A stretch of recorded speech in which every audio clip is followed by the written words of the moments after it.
The letter arrived on a Tuesday morning when the frost still clung to the window panes like broken promises. Clara Morrison's hands trembled as she broke the wax seal, already knowing what words would greet her on the cream-colored paper.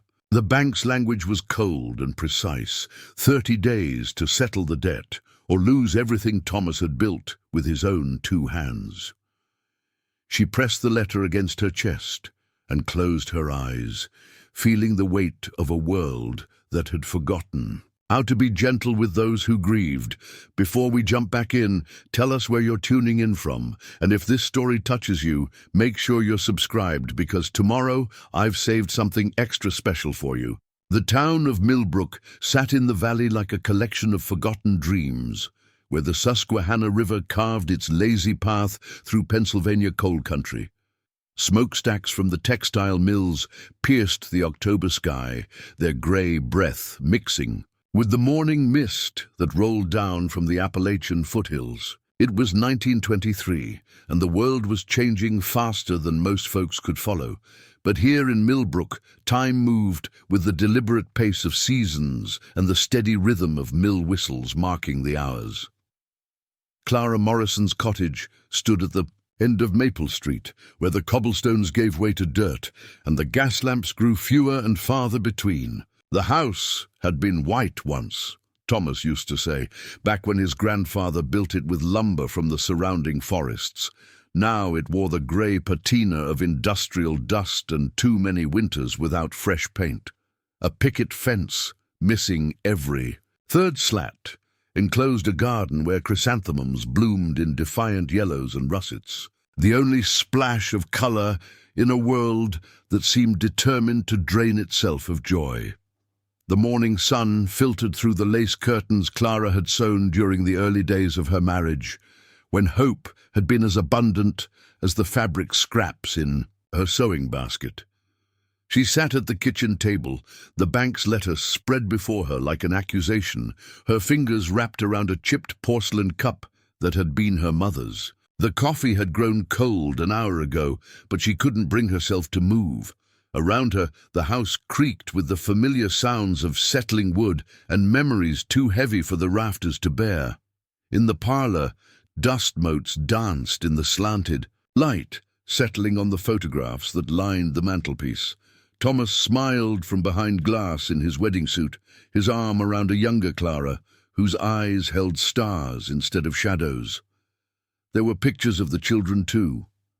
Little Emma, with her corn silk hair, and Benjamin with his father's serious expression. The typhoid had taken them all within 6 months, leaving Clara alone in a house that echoed with phantom footsteps and bedtime songs that no one would ever hear again.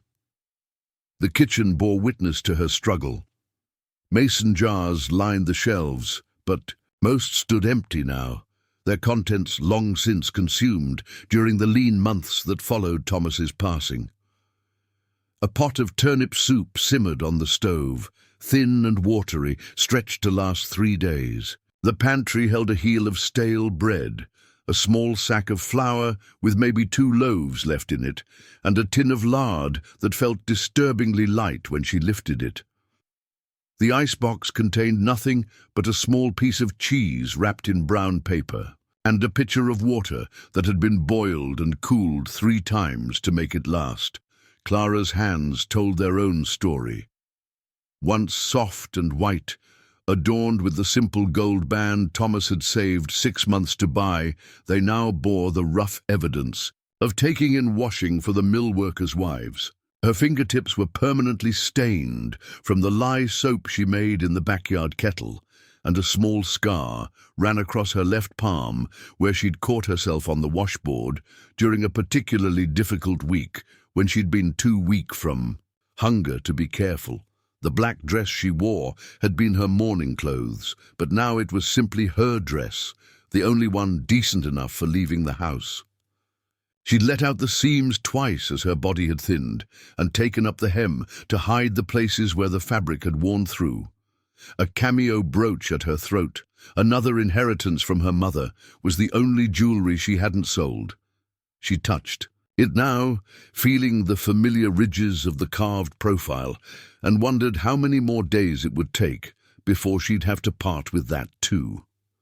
Outside, Millbrook went about its morning business. The mill whistle had blown at 6, and she could hear the distant clatter of looms through the walls. Children called to each other as they hurried to school, their voices bright with the carelessness of youth.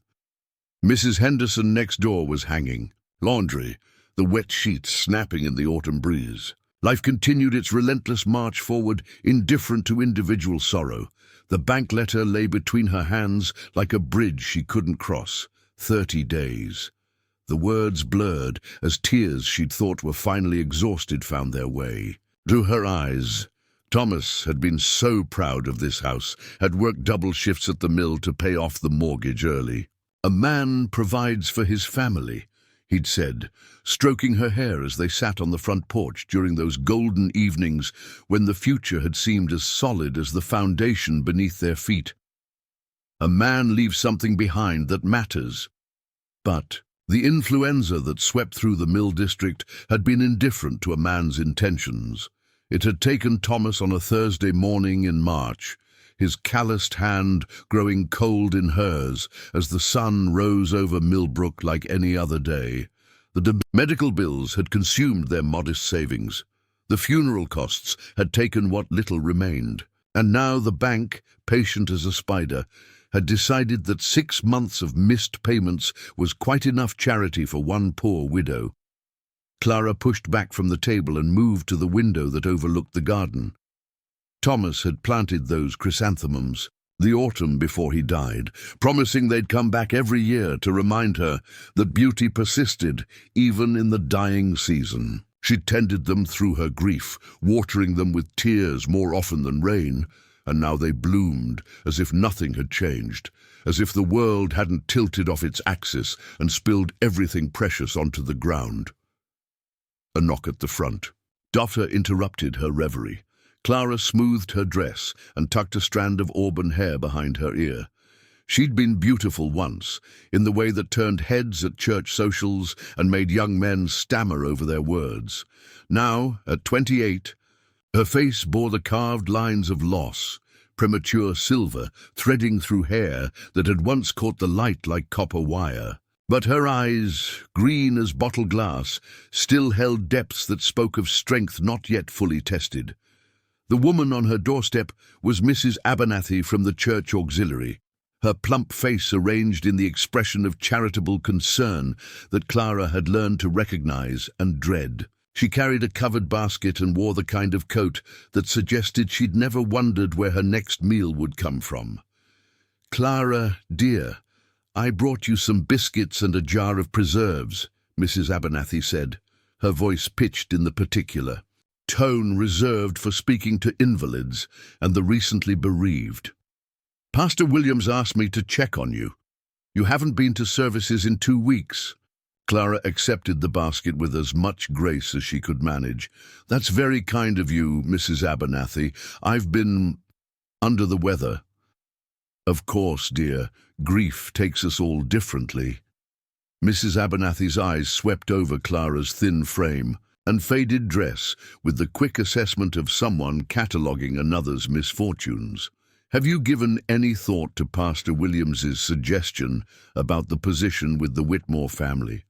They're still looking for a housekeeper, and the wages would be quite decent." The Whitmore mansion sat on the hill, overlooking Millbrook, like a benevolent overseer, its windows gleaming with electric lights that never dimmed for want of money to pay the power company. Harold Whitmore owned the largest mill in the valley, and his wife was known for her charity work and her particular requirements for domestic help. Clara had heard the whispered stories of girls who'd gone to work for the Whitmores and returned to town months later with hollow eyes and secrets. "They wouldn't share." "I appreciate the suggestion," Clara said carefully, "but I'm managing well enough for now." Mrs. Abernathy's expression softened with something that might have been genuine concern. "Clara, dear, pride is a luxury you can't afford much longer. The church can only do so much, and winter's coming. You need to think practically about your situation." After Mrs. Abernathy left, Clara sat with the basket in her lap, feeling the weight of charity like a stone in her chest. The biscuits were still warm, made with real butter and eggs, ingredients she couldn't remember the last time she'd purchased. The preserves were strawberry, thick with whole berries, the kind of abundance that belonged to summer kitchens and mothers who sang while they stirred the bubbling pots. She ate one biscuit slowly, savoring each bite, while shame and gratitude warred in her throat. The afternoon brought another visitor, though this one didn't knock. Through the kitchen window, Clara watched as a tall man in a worn brown suit examined the small sign she'd posted by the garden gate: alterations and mending, reasonable rates. His dark hair was touched with silver at the temples, and he moved with the careful deliberation of someone who'd learned to be thoughtful about taking up space in the world. He looked to be in his 40s, with the kind of face that suggested he'd seen enough of life to understand its weight, but hadn't let it crush his capacity for kindness. His clothes were clean but well worn, the jacket mended at one elbow with stitches so neat they might have been original. When he finally approached the door, his knock was gentle, almost apologetic. "Ma'am, I hope I'm not disturbing you," he said when Clara opened the door. "I saw your sign about mending, and I was wondering if you might have time to look at this coat. The lining's torn, and I'm afraid I'm useless with a needle." His voice carried the soft accent of the mountains, the vowels rounded and careful. When he smiled, lines crinkled around eyes the color of coffee beans, and Clara felt something flutter in her chest that she'd thought had died with Thomas. "Of course," she managed, stepping aside to let him enter. "I'm Clara Morrison." "James Fletcher," he replied, removing his hat to reveal hair that curled slightly at the collar. "I work over at Peterson's lumber mill, just started last week. I'm grateful for the chance to meet a neighbor." Clara led him into the parlor, suddenly aware of the dusty surfaces and faded upholstery. But James Fletcher seemed to notice only the care that still showed in the carefully arranged photographs and the fresh chrysanthemums she'd cut for the vase on the side table. "Beautiful flowers," he said, handing her the coat. "Chrysanthemums always remind me of my grandmother's garden back in Virginia. She used to say they were God's way of proving that endings could be as beautiful as beginnings." Clara's hands stilled on the coat fabric as she examined the tear in the silk lining. The words hit her like an unexpected gift, and for a moment she couldn't speak. When she looked up, she found James Fletcher watching her with an expression of gentle understanding that made her want to both run from the room and collapse into the nearest chair. "The repair should take about an hour," she said finally, her voice steadier than she'd expected. "If you'd like to wait, I could make some coffee." "I'd be honored," he replied, settling into Thomas's chair with an ease that should have felt wrong, but somehow didn't. "It's been a long time since I've had coffee with pleasant company." As Clara worked, they talked in the comfortable way of people who understood that silence wasn't always empty. James Fletcher had been a widower for 3 years, his wife lost to the same influenza that had swept through the mountain communities like a scythe through wheat.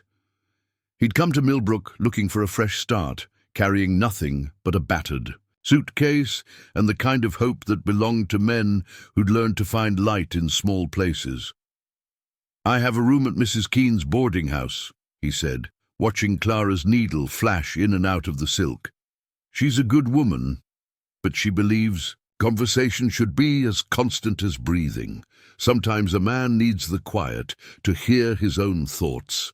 Clara understood. The silence in her house had become both comfort and torment, filled with memories that spoke louder than voices. But sitting here with James Fletcher, the quiet felt different, not empty, but full of possibility. When she finished the repair, he examined her work with the appreciation of someone who understood quality craftsmanship. "That's beautiful stitching. You've got a real gift." "It's just mending," Clara said. But she felt a flush of pride that had nothing to do with vanity. "No," James said seriously. It's restoration. There's a difference.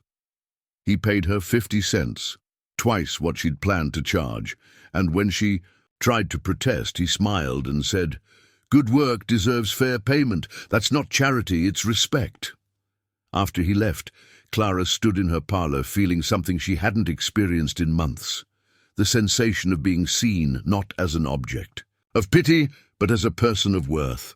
The coins in her palm felt warm, earned rather than given, and for the first time since reading the bank's letter that morning, she allowed herself to believe that perhaps all was not lost.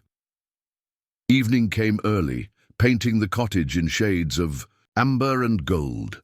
Clara lit the oil lamps carefully, conserving fuel, and returned to the kitchen table where the bank's letter still waited.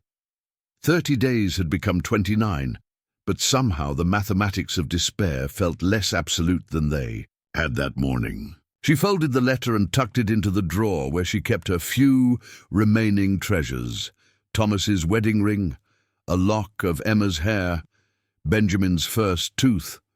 Tomorrow would bring its own challenges, but tonight Clara Morrison sat in her kitchen and ate strawberry preserves on day-old biscuits, listening to the sound of her own breathing in a house that no longer felt quite so empty. Outside, the chrysanthemums glowed like small suns in the gathering darkness, and somewhere in the distance the night shift whistle called the workers to their tasks, marking time in a world that kept turning despite everything that tried to stop it. The second week of November brought news that travelled through Millbrook like smoke through a chimney. The Peterson lumber mill, where half the town earned their bread, would be cutting wages by 30% come the new year. Men gathered at Sullivan's Tavern with faces like storm clouds, their voices low and urgent as they calculated what remained when you subtracted survival from barely enough. Women clustered on front stoops, their conversations punctuated by worried glances toward windows where children played, oblivious to the mathematics of despair. Clara heard the news from Mrs. Hendricks while hanging laundry in her backyard. The older woman leaned heavily on the fence that separated their properties, her arthritis-gnarled fingers gripping the wooden slats as she delivered the information with the grim satisfaction of someone who'd predicted disaster.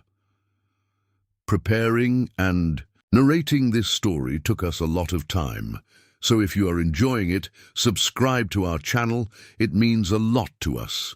Now back to the story.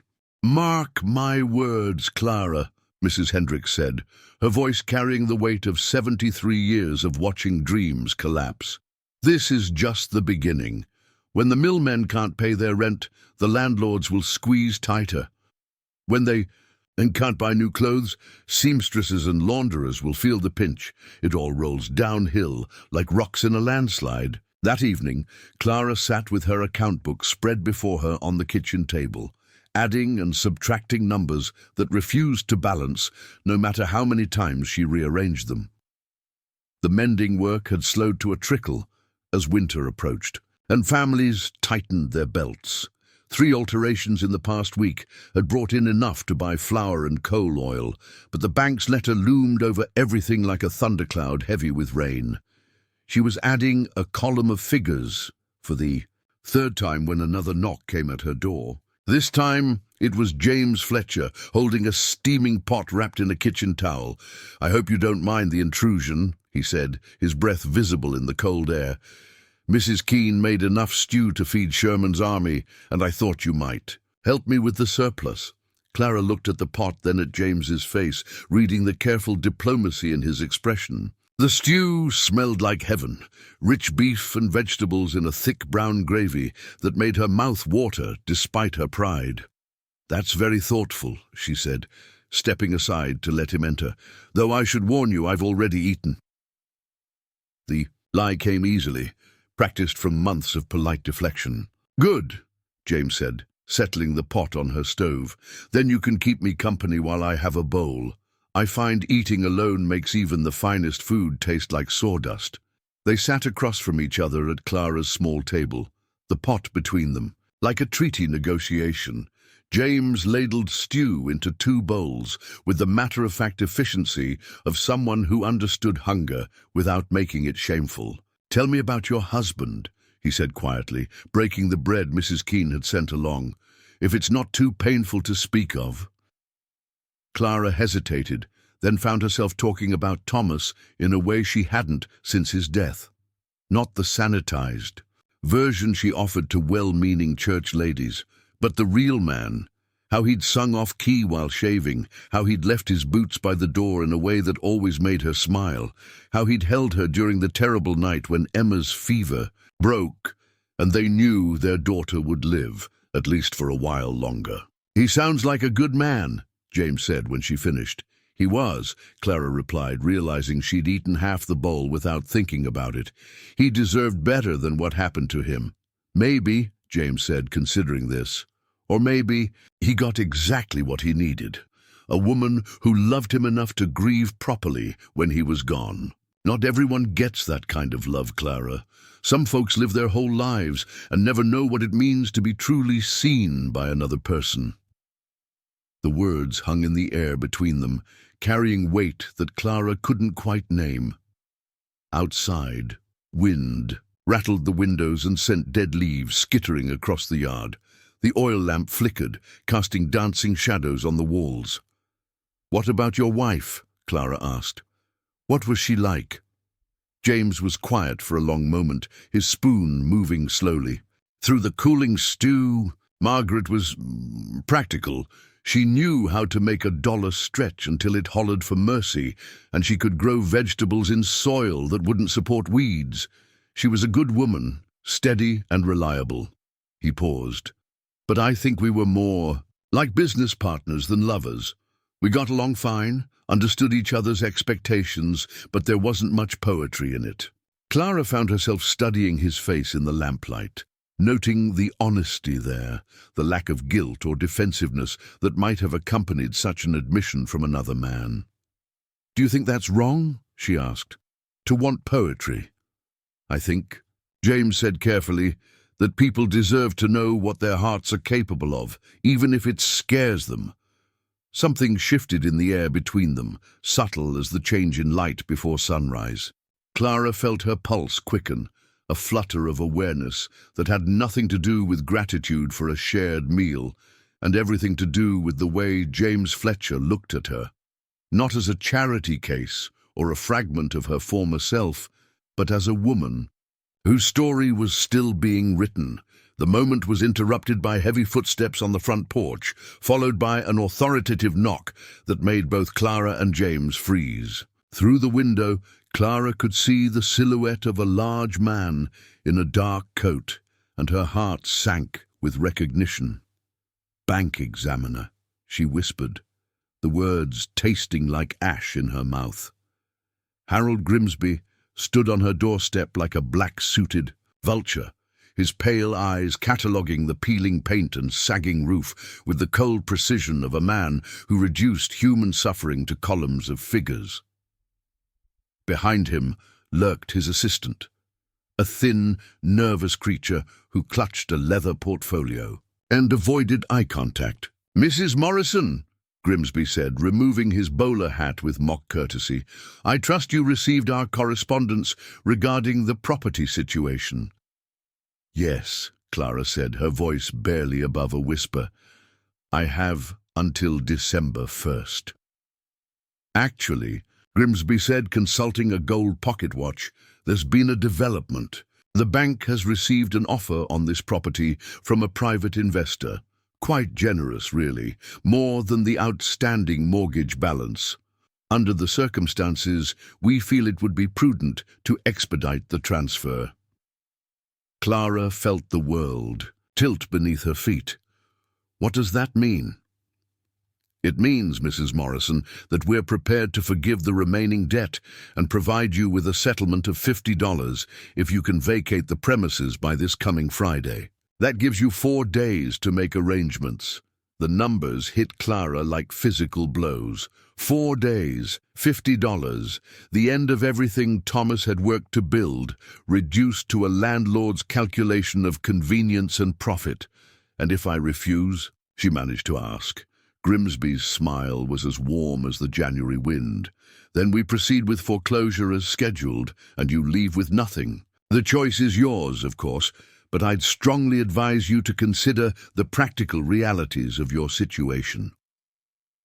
Through the kitchen doorway, Clara caught a glimpse of James Fletcher rising from his chair, his face dark with something that might have been anger. She shook her head slightly, warning him to stay back. This was her battle, her shame to bear.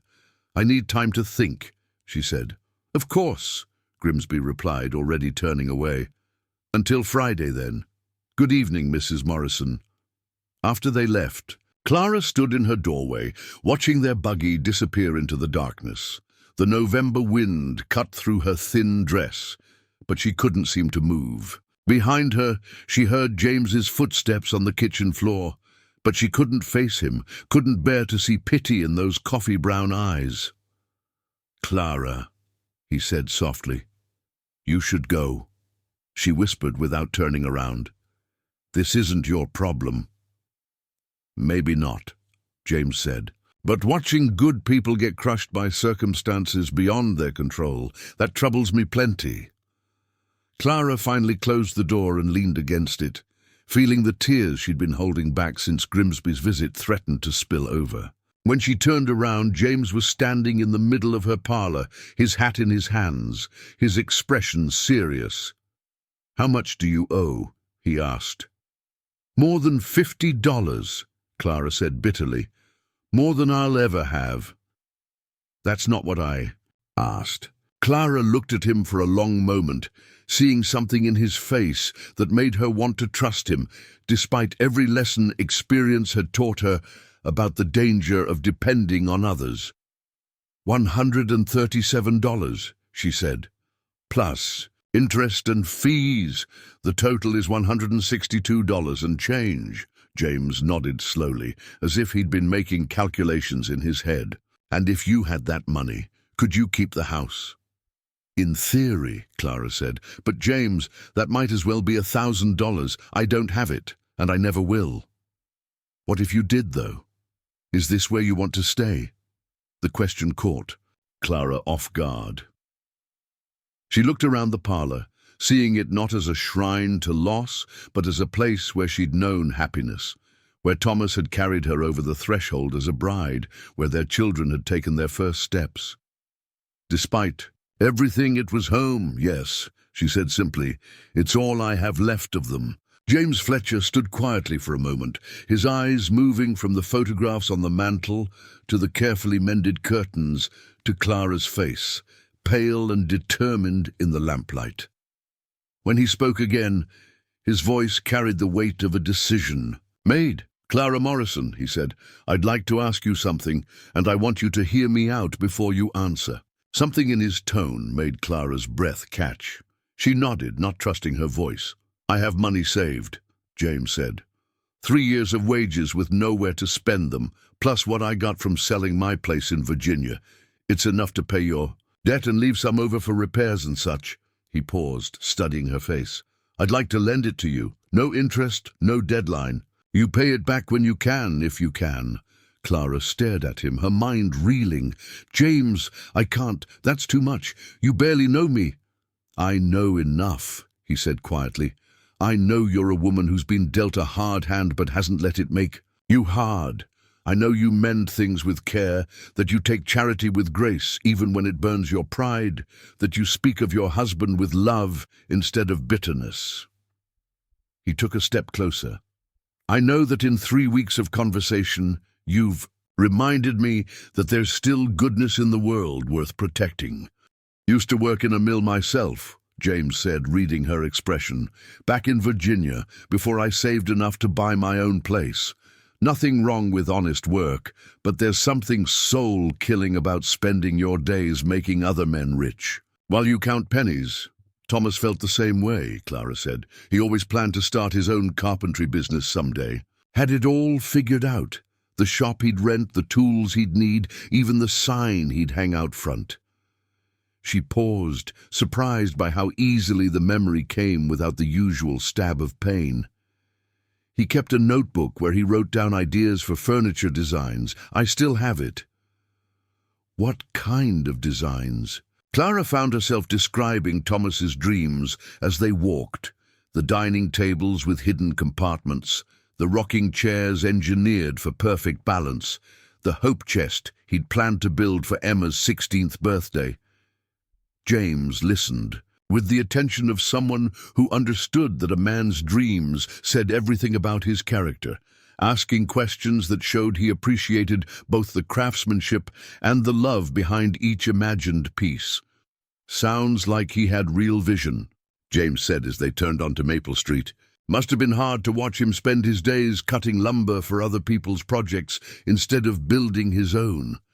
He never complained, Clara said, but sometimes I'd catch him looking at his hands after a long shift, and I could see him thinking about all the beautiful things they could create if he just had the chance. They spent the afternoon transforming Clara's house from a place of mere survival into something that resembled a home again.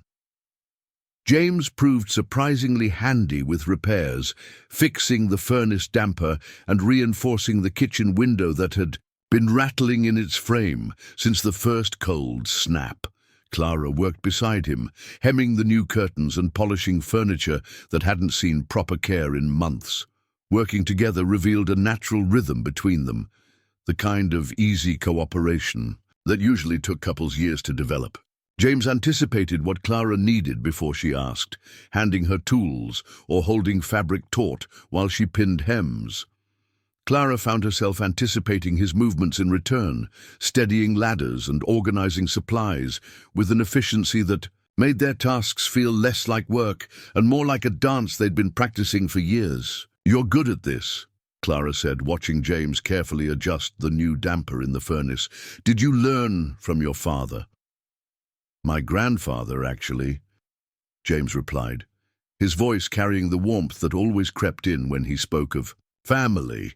He was a jack of all trades, could fix anything from a broken clock to a leaking roof. Used to say that a man who couldn't maintain his own home wasn't really a man at all. "Sounds like he raised you right." "He tried," James said, wiping his hands on a rag. "Lost both my parents to scarlet fever when I was 8. Grandfather took me in without a second thought, taught me everything he knew about building and fixing and making do with what you had." He paused, testing the damper's movement. He used to say that taking care of things, houses, tools, people, was a form of prayer, a way of showing gratitude for what you'd been given. The comment settled into the space between them with a weight that felt almost sacred. Clara understood instinctively that James wasn't just talking about home repair, but about something larger, the careful tending of precious things, the responsibility that came with being trusted with another person's well-being. As evening approached, they found themselves in Clara's kitchen, sharing a dinner that tasted like celebration despite being nothing more elaborate than fried potatoes and bacon. The new curtains filtered the lamplight softly, and the repaired furnace hummed with contentment in the basement below. For the first time since Thomas's death, the house felt alive again, not with the echoes of what had been lost, but with the possibility of what might be built. "James," Clara said, setting down her fork and looking across the table at a man who'd become essential to her world in the space of a single day. "I need to ask you something, and I want an honest answer." "All right. Why did you really do this? The money, I mean. The whole day. Don't say it's just kindness. I've seen kindness, and this is something different." James considered the question while Clara held her breath, suddenly afraid that she'd pushed too hard, demanded explanations that might break whatever spell had made this day possible. "You want to be honest?" he finally said. Clara nodded. "I did. It because I'm 43 years old, and I've spent the last 3 years thinking my life was essentially over, that I'd had my chance at happiness and lost it, and the best I could hope for was to work until I died and maybe leave enough money behind to pay for a decent burial. He met her eyes across the table. Then I met you, and for the first time in longer than I can remember, I found myself thinking about tomorrow instead of just getting through today.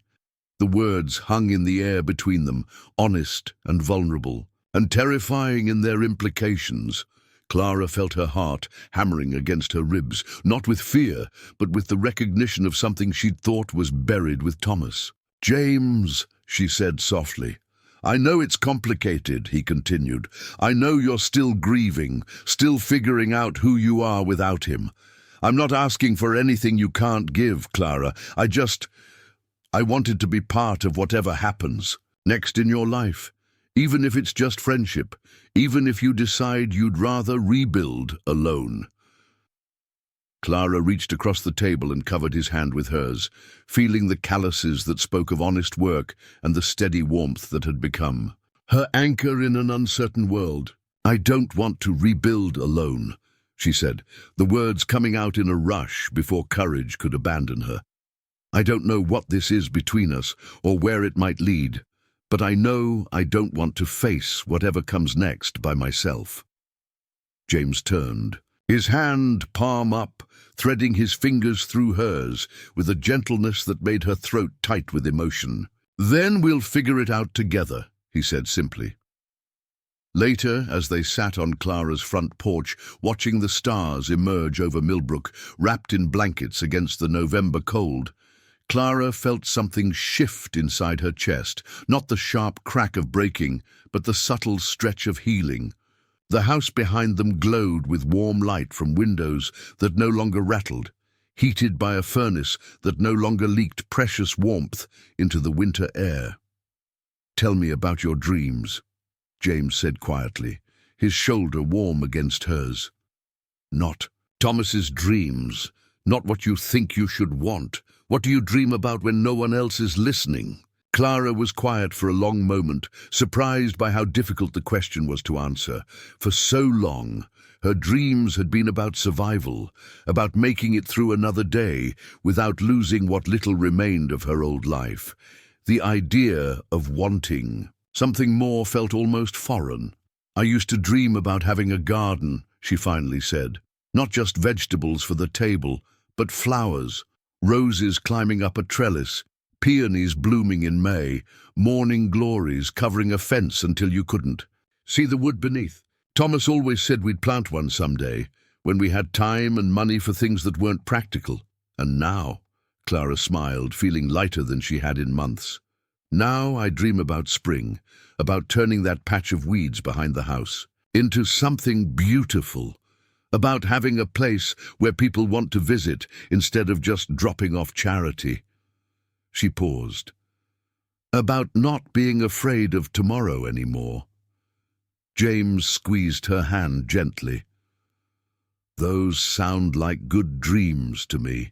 As the evening deepened around them, Clara Morrison sat beside James Fletcher and watched her breath form clouds in the cold air, each exhalation a small proof of life, continuing despite everything that had tried to stop it. The money was spent. The debt was paid, and the house was secure. But more than that, she was no longer alone with her fears. Tomorrow would bring new challenges, she was sure of that. But tonight, wrapped in borrowed warmth and the radical possibility of hope, Clara allowed herself to believe that perhaps the hardest part of her journey was behind her. Perhaps the woman who emerged from this chrysalis of grief would be someone worth becoming, someone capable of building a life that honored the past without being imprisoned by it. The stars wheeled overhead, ancient and patient, bearing witness to another small miracle of human resilience, blooming in the darkness, like flowers that refuse to acknowledge winter's claim on the world. 3 weeks after Clara's debt was settled, winter arrived in Millbrook with the sudden violence of a door slamming shut. Snow fell in thick curtains that obscured the mill smokestacks and muffled the sounds of daily commerce, transforming the industrial town into something that resembled a fairy tale illustration. But beneath the pristine beauty, life grew harder for those who lived on the margins of prosperity. The wage cuts at Peterson's mill had taken effect, and their consequences rippled through the community like stones thrown into still water. Families that had been merely poor became desperate. The soup kitchen at St. Matthew's Church, which had served 30 people on a busy day, now fed twice that number. Clara watched from her kitchen window as neighbors she'd known for years walked past, with the hunched shoulders and averted eyes of people learning to live with shame. James had taken to spending his evenings at Clara's house, a routine that began with practical excuses, helping repair a shutter damaged by wind, splitting firewood to build up her winter supply, but gradually evolved into something neither of them questioned. He would arrive after his shift at the lumber mill, sometimes carrying groceries or materials for small improvements, always with the excuse that Mrs. Keene's boarding house had grown too crowded or too noisy for a man who valued peace. On this particular evening, James appeared at Clara's door, carrying a wooden crate that clinked softly with the sound of glass bottles. "What's that?" Clara asked, stepping aside to let him into the warmth of her kitchen. "Canning jars," James said, setting the crate on her table with a care that suggested the contents were precious. "Thought you might want to start putting up preserves for winter. There's a woman over in Harrisburg who grows late apples, sells them cheap to folks willing to drive out there with a wagon." Clara lifted one of the jars, examining the glass for chips or cracks with the practiced eye of someone who understood. That kitchen equipment was an investment, not an expense. "James Fletcher, are you trying to turn me into a farmer?" "Maybe," he said, hanging his coat on the hook by the door that had somehow become his designated spot. "Or maybe I'm trying to give you a reason to look forward to next autumn." The comment carried weight that Clara was beginning to recognize. James had a way of speaking about the future, as if it were a certainty rather than a hope, as if her continued presence in his life was something he could count on, like sunrise or the changing of seasons. It should have frightened her, this assumption of permanence, but instead it felt like a gift she hadn't known she was missing. They spent the evening at Clara's kitchen table, James sketching plans for a root cellar that could be dug behind the house come spring, while Clara mended shirts by lamplight, not her own work now, but garments that belonged to James, acquired through the natural progression of domestic intimacy that neither of them had formally acknowledged. His clothes had begun appearing in her washing basket, just as her cooking had begun, including portions sized for 2. "You know," Clara said, threading her needle with dark blue thread to match a torn seam, "Mrs. Henderson has been asking questions about your evening visits." James looked up from his sketching, one eyebrow raised in the expression Clara had learned meant he was genuinely amused rather than concerned. "What kind of questions?" "The kind that start with 'I don't mean to pry, dear, but,' and end with suggestions about what the pastor might think about unmarried folks spending so much time together." "And what do you tell Mrs. Henderson?" Clara paused in her stitching, considering the question more seriously than James's light tone had invited. What did she tell the neighbors who watched James Fletcher walk up her front path every evening? What explanation could she offer for the way her house had transformed from a shrine to grief into something that hummed with life again? "I tell her you're a friend helping me with repairs," she said finally, "which is true, even if it's not the whole truth." What would the whole truth sound like?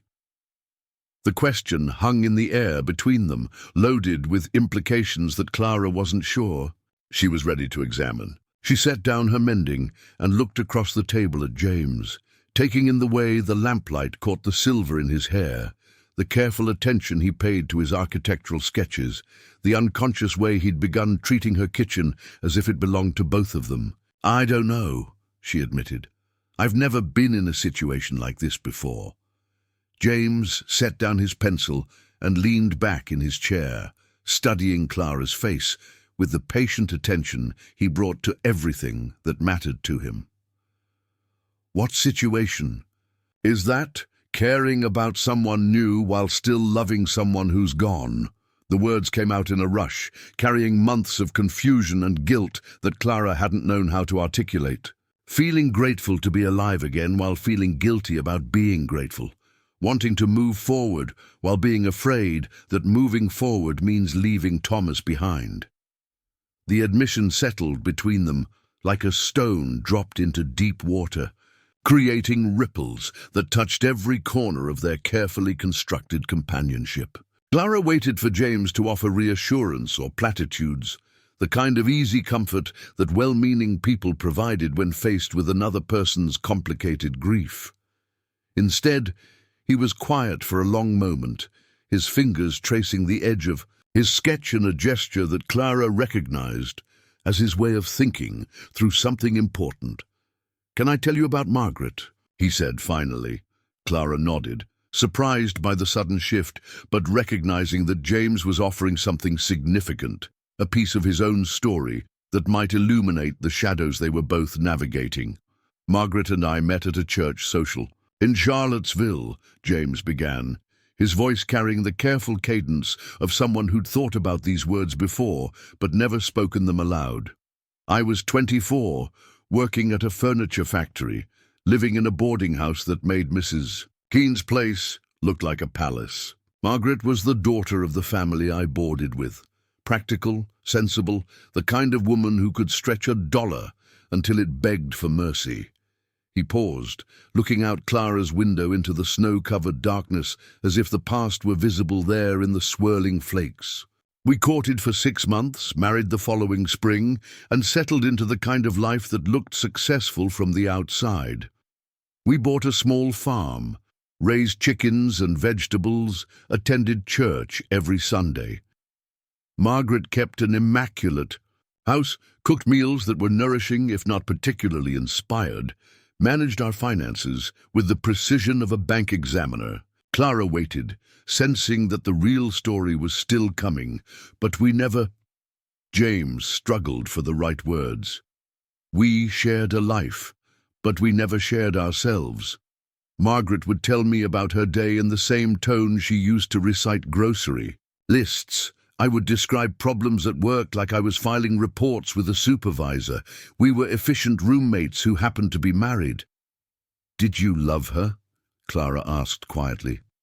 "I thought I did," James said. "Or maybe I loved the idea of being a married man, of having someone who depended on me, of building something that looked like what everyone said I should want." He turned back to face Clara. "But I never felt with Margaret what I feel when I sit in this kitchen with you, talking about root cellars and apple preserves like they're the most important things in the world." The words hit Clara like a physical touch, unexpected and electric in their honesty.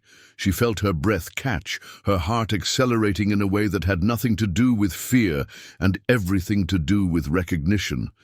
"James, when Margaret died," he continued, "I grieved, but not the way you've grieved, Thomas. I grieved the loss of companionship, the disruption of routine, the failure of a life I'd thought was working. But I didn't grieve the loss of love, because what we had—" He shook his head. "It wasn't love, Clara.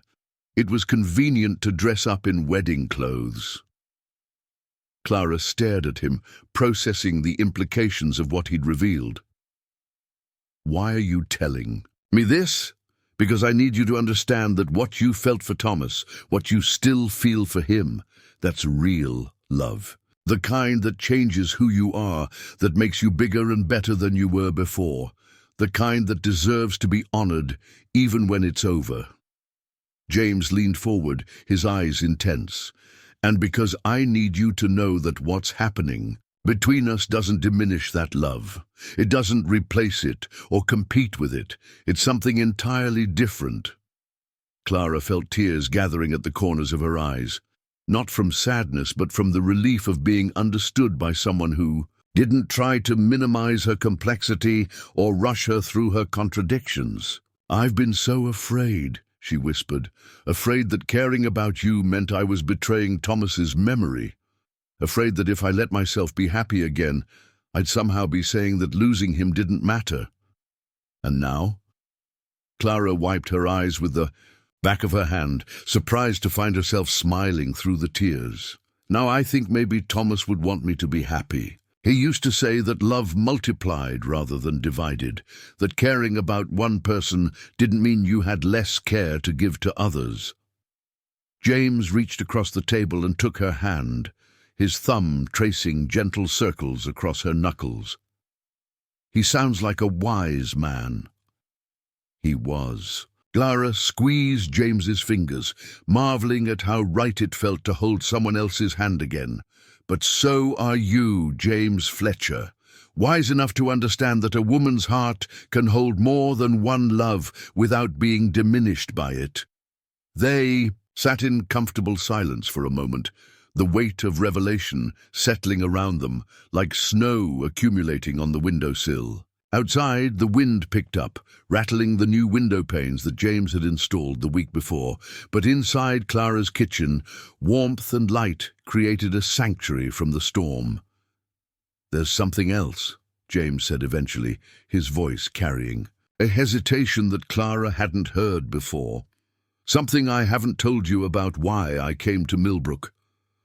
Clara felt a flutter of unease, but nodded for him to continue. "I didn't just come here looking for work," James said. "I came here running from something." The admission changed the atmosphere in the room, introducing a tension that hadn't existed moments before. Clara found herself studying James's face for signs of deception or danger, but saw only the honest vulnerability of someone preparing to expose his deepest shame. "What were you running from?"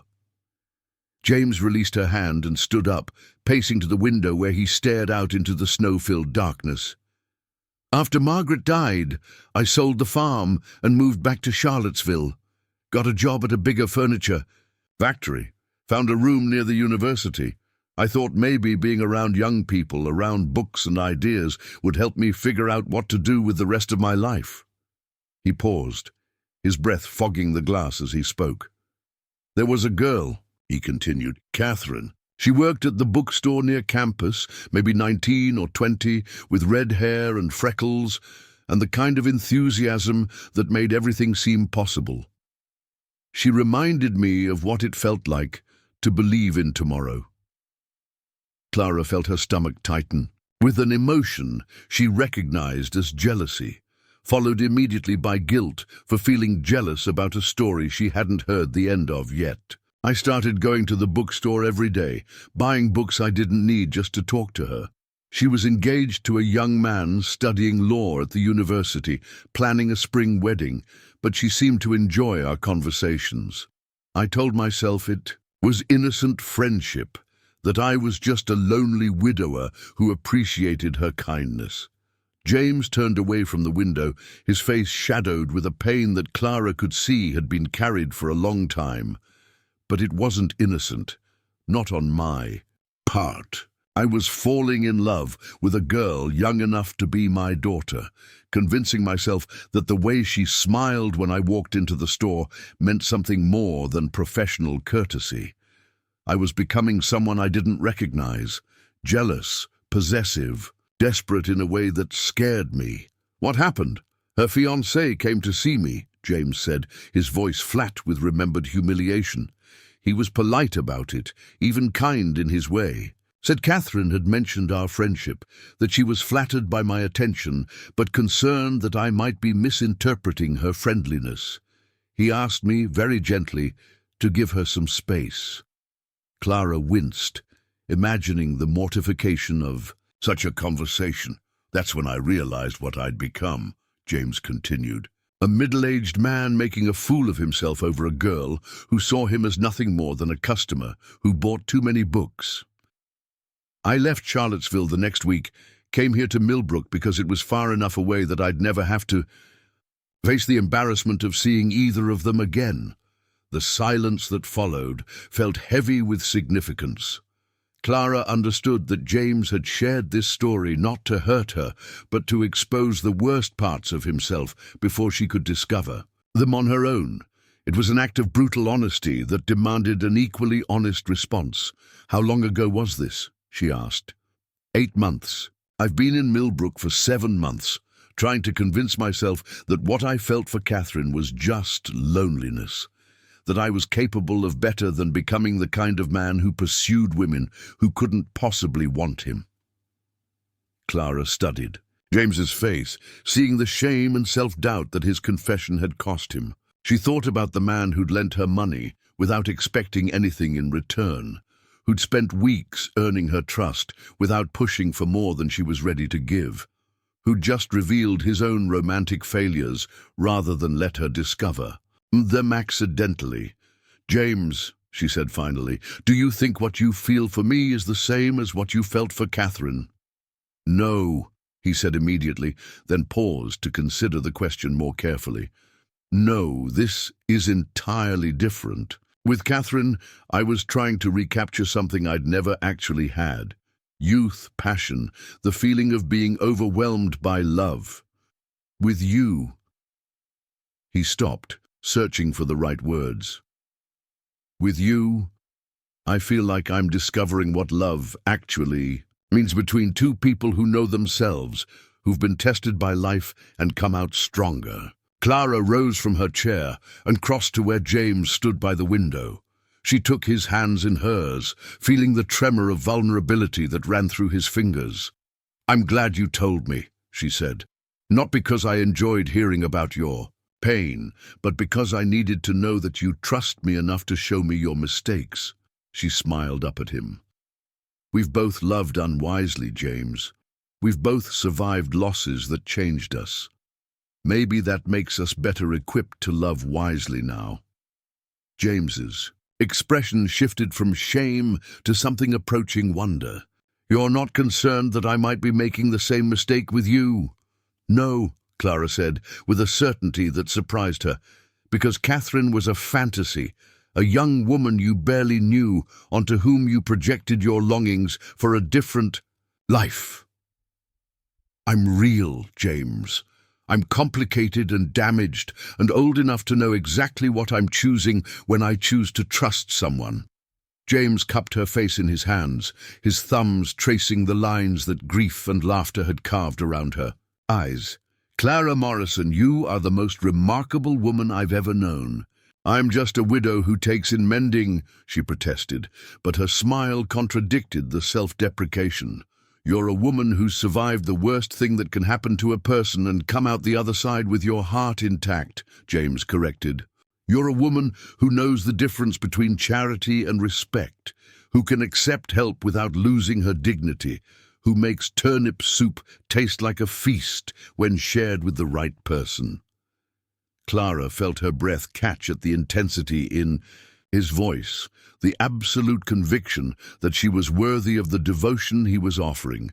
It was terrifying and exhilarating in equal measure, this feeling of being truly seen by someone who chose to love what he found. "I don't know what happens next," she admitted. "I don't know how to be with someone new while still honoring what I had before." "Neither do I," James said.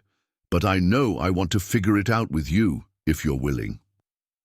Clara looked around her kitchen, at the mended curtains and the canning jars, at the sketch of a root cellar that assumed her presence in this house for years to come, at the accumulated evidence of two people building a life together, one small decision at a time. "I'm willing," she said, and felt the words change everything about the future they were creating together.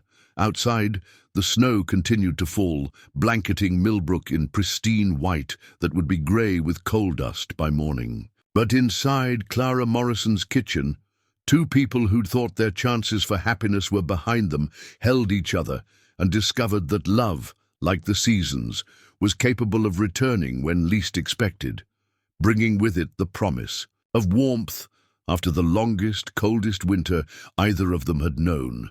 The trouble began with a letter that arrived on a grey February morning when the snow had turned to slush in the streets and the coal smoke hung low over Millbrook like a dirty blanket. Clara found the envelope slipped under her door, her name written across cream-coloured paper in handwriting that belonged to someone who'd never worked with their hands. Inside, the message was brief and signed with a flourish that spoke of self-importance. Mrs. Morrison, your presence is requested at Whitmore Manor this afternoon at 2 o'clock. A matter of mutual interest requires discussion. Victoria Whitmore. Clara stared at the letter over her morning coffee, feeling the familiar tightness in her chest that came whenever the powerful people of Millbrook took notice of her existence. Victoria Whitmore was the wife of Harold Whitmore, owner of the largest mill in the valley, and she ruled Millbrook's social hierarchy with the iron will of someone who'd been born to wealth and married into more of it. That such a woman would summon a poor widow to her mansion could only mean trouble.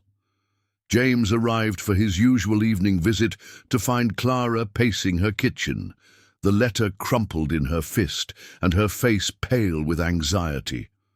"What's wrong?" he asked, hanging his coat on its designated hook and crossing immediately to where she stood by the window.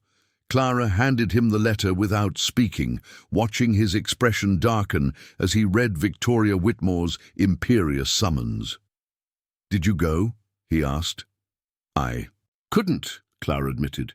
"I stood outside those iron gates for 20 minutes, watching the servants polish brass fixtures that probably cost more than my house, and I just couldn't make myself walk up that drive."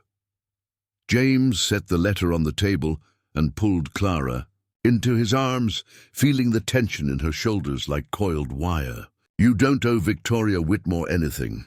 If she wants to speak with you, she can do it like a civilized person instead of issuing royal commands." But even as he spoke the words, they both knew that defying the Whitmores carried consequences. In a town where Harold Whitmore's mills provided employment for half the population, the wealthy didn't simply ignore slights from their social inferiors. They remembered them, filed them away like debts to be collected when the opportunity arose. The opportunity came sooner than either Clara or James expected. 2 days later, James arrived at Peterson's lumber mill to find a pink slip waiting in his pay envelope. The foreman, Tom Bradley, was a decent man who'd worked his way up from the mill floor, and the embarrassment in his weathered face told the whole story before he spoke a word. "I'm sorry, Fletcher," Bradley said, unable to meet James's eyes. "Orders came down from the office. They're cutting back on the crew, last hired and first fired." "Seems like poor timing," James said quietly, "considering Peterson's got that big contract with the railway." Bradley's jaw worked silently for a moment before he answered. "Companies have a right to manage their workforce however they see fit. That's what Mr. Peterson says anyway." James understood. Peterson's mill might compete with Whitmore's textile operations, but in a town the size of Millbrook, the wealthy families maintained a delicate balance of mutual non-interference. If Victoria Whitmore wanted James Fletcher unemployed, Charles Peterson wasn't going to risk his own business relationships to protect a lumber worker he'd known for less than a year. That evening, James broke the news to Clara with the matter-of-fact delivery of a man who'd learned not to waste energy on situations he couldn't control. Clara listened in silence, her hands gripping her coffee cup until her knuckles went white. "This is because of me," she said when he finished, "because I didn't go when she summoned me like a servant. This is because Victoria Whitmore is the kind of woman who thinks other people exist for her convenience," James corrected. "The question is, what do we do about it?" Before Clara could answer, another knock came at the door. This time, it was Pastor Williams from St. Matthew's Church, his round face creased with the particular expression of distress that belonged to men who found themselves carrying messages they didn't want to deliver. "Clara, my dear," he said, removing his hat and holding it in hands that trembled slightly, "I'm afraid I have some difficult news." Clara and James exchanged glances, both already knowing that whatever Pastor Williams had come to say would make their evening worse. "The church auxiliary has decided," Pastor Williams began, then stopped, cleared his throat, and tried again. "That is to say, Mrs. Whitmore has brought to our attention certain concerns about your living situation." "What kind of concerns?" Clara asked, though she suspected she already knew. Well, it's been observed that Mr. Fletcher spends a considerable amount of time here in the evenings, and while I'm sure everything is perfectly innocent, Pastor Williams's voice trailed off, lost in the awkwardness of discussing matters that proper people didn't speak about directly. "Spit it out, Pastor," James said, his voice carrying an edge that Clara had never heard before. Pastor Williams flinched but continued. "Mrs. Whitmore feels that the church can no longer in good conscience provide assistance to households that don't maintain proper moral standards. The auxiliary has voted to suspend any aid to families living in irregular arrangements." The words hit Clara like a physical blow. The church's assistance hadn't been much. Occasional baskets of food, help with coal bills during the coldest months. But it had been the difference between scraping by and genuine desperation for dozens of families in Millbrook. Victoria Whitmore had found a way to punish not just Clara, but anyone who might be tempted to follow her example of accepting help from an unmarried man. "How many families will this affect?" Clara asked. 17, Pastor Williams admitted, his shame evident in the way he stared at his hat instead of meeting her eyes. "All of them are facing similar questions about their arrangements." After Pastor Williams left, Clara and James sat in their kitchen. She still thought of it as hers, though he'd been sharing it for months, and contemplated the scope of Victoria Whitmore's retaliation. It wasn't enough to punish Clara directly. She'd engineered a situation where Clara's choices affected the welfare of her neighbors, turning the community's desperation into a weapon against anyone who might challenge the social order. "She's clever," James said grimly. "Make you the villain in 17 different households, and pretty soon you'll have more enemies than friends." "Maybe I should go see her," Clara said. "Apologize for missing the appointment. Ask what she wants." "Absolutely not," James replied, his voice sharp with protective anger. "You don't negotiate with people who use hungry children as leverage. Whatever Victoria Whitmore wants, giving it to her will only prove that her tactics work." But the pressure mounted quickly. Within a week, Clara began noticing the change in how her neighbors treated her. Mrs. Henderson stopped hanging laundry. At the same time, Clara did, eliminating their daily conversations over the fence. Sarah Miller's smile became strained when Clara entered the general store, and other customers found reasons to conclude their business quickly rather than risk being seen associating with the woman who'd cost the church families their aid.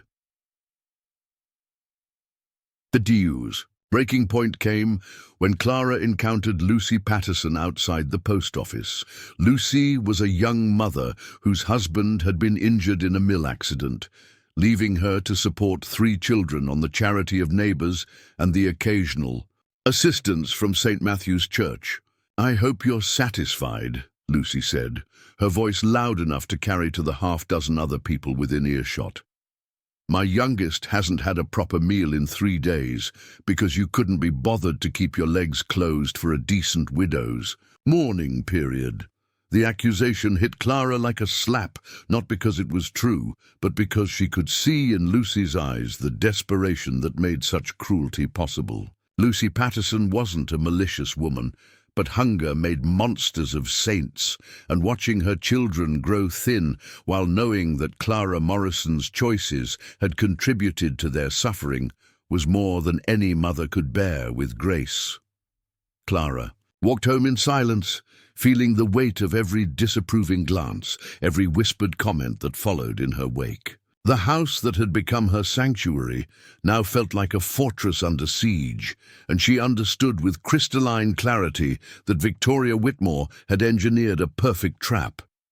Clara could maintain her relationship with James and watch her neighbors suffer, or she could sacrifice her own happiness to restore aid to families who desperately needed it. That evening, when James arrived for what had become their daily ritual of shared dinner and conversation, he found Clara sitting at the kitchen table with 2 cups of coffee growing cold between her hands. "We need to talk," she said without looking up. James hung his coat carefully on its hook, but Clara noticed that his movements had lost their usual easy confidence. He'd been watching the neighborhood's growing hostility too, seeing how the woman he loved was being systematically isolated from the community she'd called home for her entire adult life. "All right," he said, taking his usual seat across from her. "Talk." "This isn't working," Clara said, the words feeling like broken glass in her throat. "What we're doing, what we've built here, it's destroying other people's lives." "Victoria Whitmore is destroying other people's lives," James corrected. "We're just convenient targets. The distinction doesn't matter to Lucy Patterson's children when they go to bed hungry," Clara replied. "It doesn't matter to the families who can't afford coal because the church won't help them pay for heating oil." James leaned forward, his coffee-colored eyes intense with the need to make her understand. "Clara, if you give in to this, it won't just affect us. Every widow in this town will know that defying the social order carries consequences that extend beyond their own lives. Victoria Whitmore isn't just trying to control you, she's establishing precedent. Maybe that's a precedent that needs to be established," Clara said quietly. "Maybe some things are more important than individual happiness." The words hung between them, like a bridge neither wanted to cross. James stared at Clara's face, reading the resolution there, the terrible nobility of someone preparing to sacrifice herself for others. "What are you saying?" he asked, though they both knew the answer.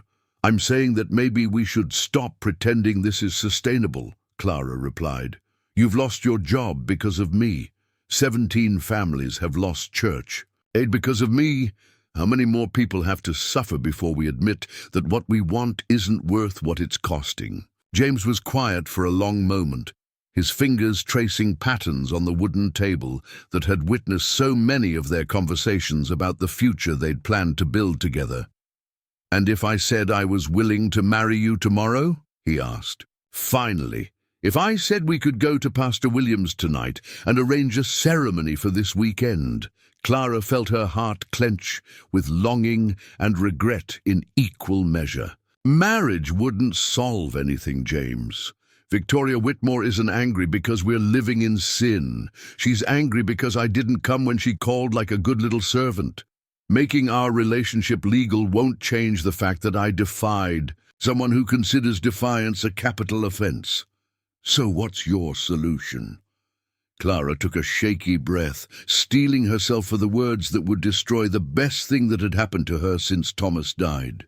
"I think you should leave Millbrook, find work in another town, start fresh somewhere Victoria Whitmore's influence doesn't reach." "And you?" "I'll go see her. Apologize. Ask what she wants in exchange for restoring aid to the families." Clara's voice cracked slightly. "I'll give her whatever satisfaction she needs to feel that proper order has been restored." James stared at her for a long moment, his expression cycling through disbelief, anger, and finally a kind of resigned understanding that was somehow worse than either of the preceding emotions.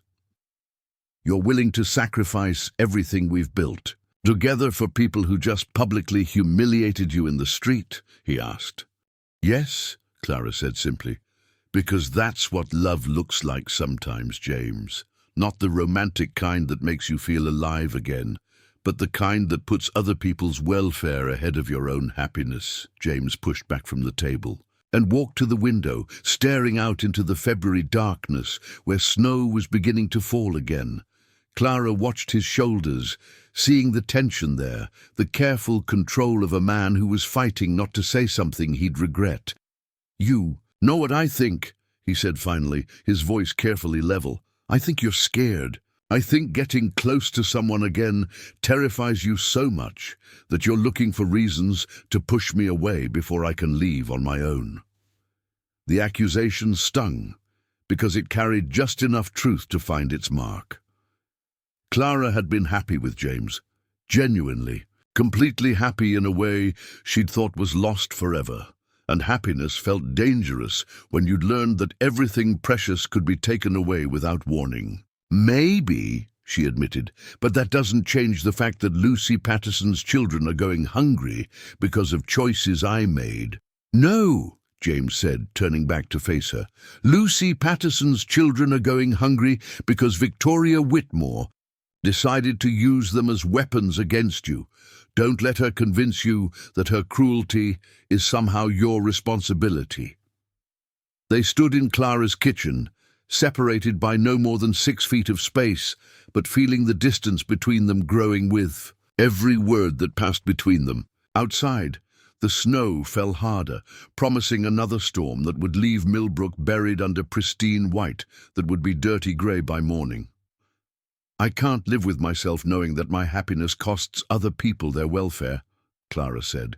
Finally, I won't become the kind of person who puts her own desires ahead of children's basic needs. James crossed the kitchen in 3 quick strides, taking Clara's face in his hands with a gentleness that contradicted the intensity in his eyes. Clara Morrison, he said, you are the most selfless, stubborn, infuriating woman I have ever known, and I love you more than I thought it was possible to love anyone. He paused, his thumbs tracing the tears that had begun spilling down her cheeks. But I won't watch you destroy yourself to satisfy a vindictive rich woman's need for control.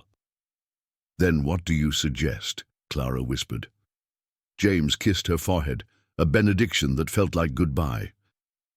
I suggest we stop letting Victoria Whitmore dictate the terms of our lives, he said.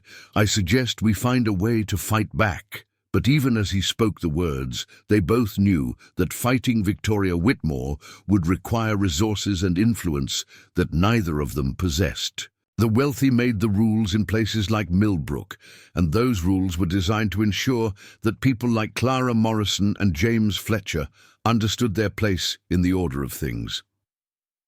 The snow continued to fall outside Clara's kitchen window, each flake a small surrender to gravity's inevitable pull, accumulating into drifts that would reshape the landscape by morning. Inside, 2 people who'd found unexpected love in the aftermath of loss held each other and tried to imagine a future that didn't require choosing between their own happiness and their neighbor's survival. The solution came from an unexpected source.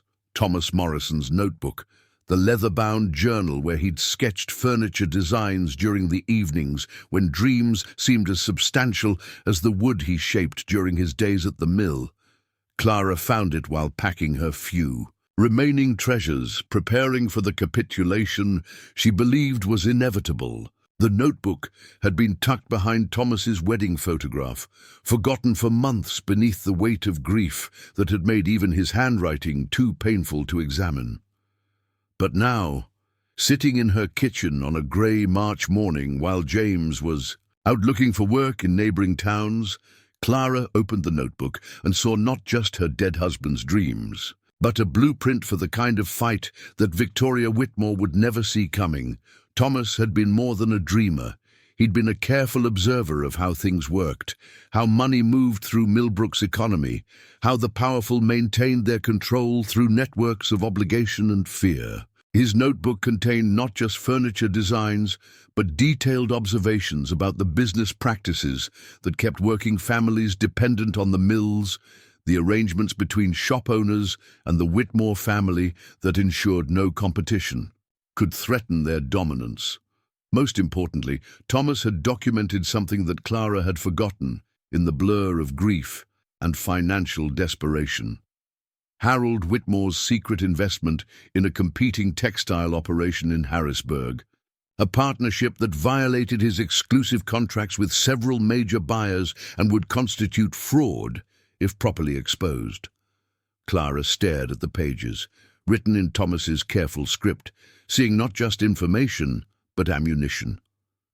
Her husband had been building a case, collecting evidence of the kind of corruption that could destroy even the wealthiest family if the right people learned about it. He died before he could act on what he'd discovered, but his widow was very much alive, and she'd learned a few things about fighting from the man who'd lent her money when the world had written her off as worthless.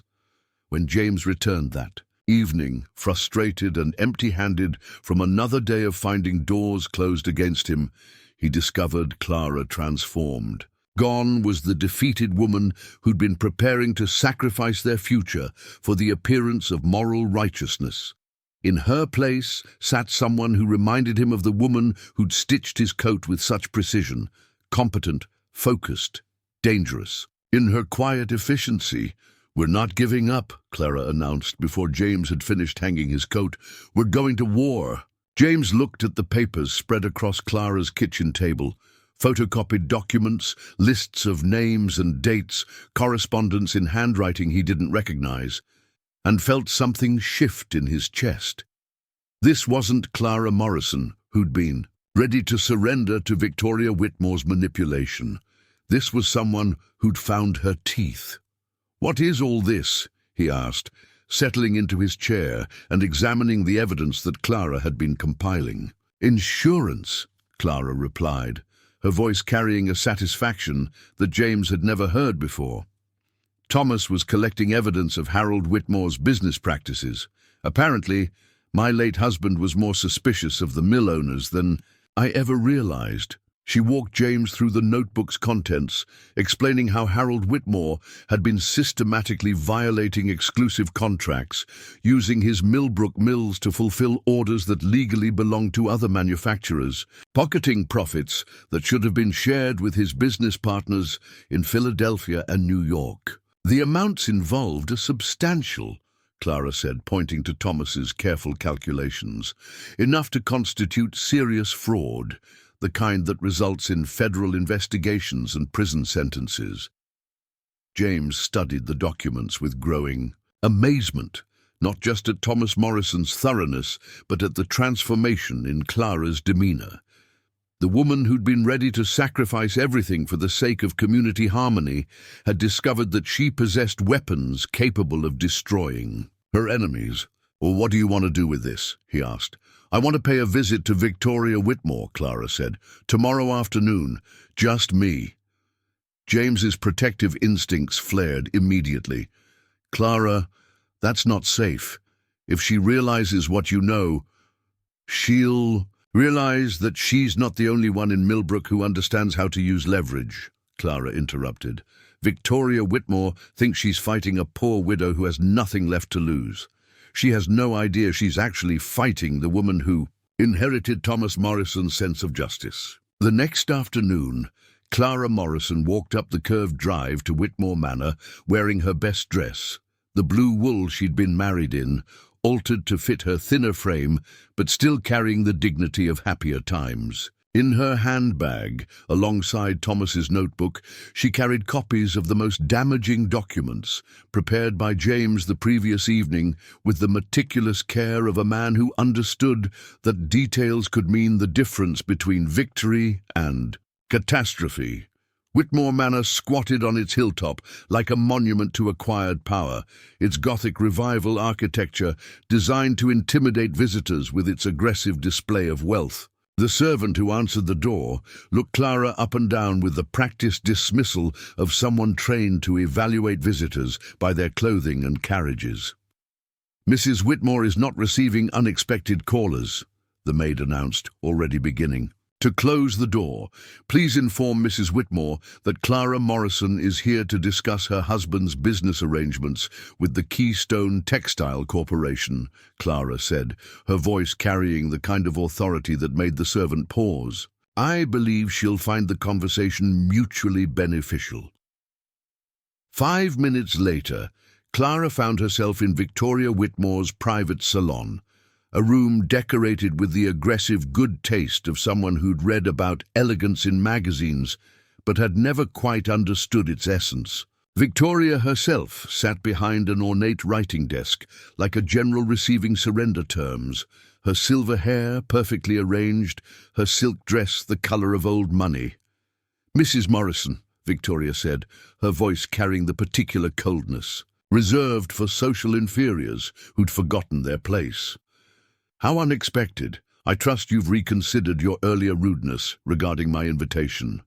"Actually," Clara replied, settling into the chair across from Victoria's desk without being invited, I've come to discuss a different kind of invitation, the kind that involves federal investigators and newspaper reporters.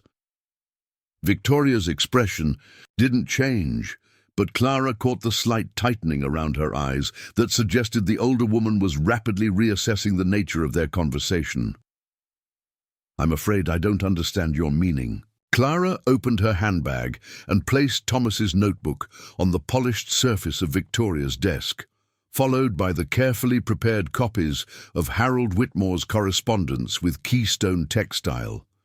She watched Victoria's face as the woman recognized. Her husband's handwriting saw the exact moment when arrogance transformed into calculation. My late husband was a very thorough man, Clara said conversationally. He kept detailed records of everything that interested him, including certain irregularities in your husband's business practices. Victoria picked up one of the documents, her manicured fingers trembling slightly as she read Harold's instructions to ship Millbrook-manufactured goods to customers who believed they were receiving products from Keystone's Philadelphia facility. This is private correspondence, Victoria said, but her voice had lost its earlier authority. Yes, it is, Clara agreed. The kind of private correspondence that federal prosecutors find fascinating when they're building cases for mail fraud and conspiracy to defraud interstate commerce. The kind that newspaper editors love to publish when they're writing exposés about corruption in small-town America. Victoria set the document down carefully, as if it might explode if handled roughly. What do you want, Mrs. Morrison? Clara leaned back in her chair, marveling at how quickly the balance of power could shift when both parties understood the stakes involved. I want James Fletcher reinstated at Peterson's Mill, with a recommendation that ensures he'll never have trouble finding work in this town again. I want the church auxiliary to restore aid to all families currently being denied assistance, effective immediately. And I want you to understand that any future interference in my personal life will result in these documents finding their way to the appropriate authorities. You're blackmailing me, Victoria said, her voice flat with disbelief that someone like Clara Morrison would dare to threaten someone like her. I'm negotiating from a position of strength, Clara corrected. Something I learned from watching how your family operates. The difference is that I'm using my leverage to help people instead of hurt them. Victoria stared at Clara for a long moment, her mind clearly racing through the implications of public exposure. Harold Whitmore's fraud wasn't just a matter of money. It was the kind of scandal that could destroy a family's reputation permanently, reduce them from local royalty to social pariahs in a matter of weeks. And if I agree to your terms, Victoria asked, then these documents remain in my possession, a form of insurance against future misunderstandings, Clara replied.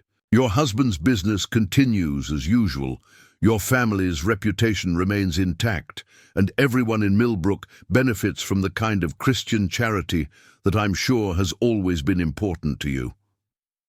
The negotiation that followed was brief, but thorough. Victoria Whitmore was many things, but she wasn't stupid. She understood that fighting Clara Morrison would cost more than capitulating to her demands. Within an hour, they'd reached an agreement that restored James's employment, reinstated church aid to needy families, and established a framework for peaceful coexistence that both women could live with. As Clara prepared to leave, Victoria rose from behind her desk with the careful dignity of someone who'd just learned a painful lesson about the dangers of underestimating opponents. Mrs. Morrison, she said, I believe I may have misjudged your capabilities. People often do, Clara replied, tucking Thomas's notebook back into her handbag.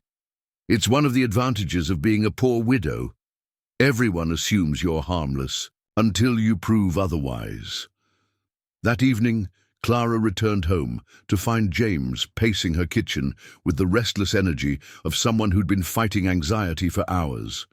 He looked up when she entered, searching her face for signs of how the confrontation had gone. "Well?" he asked.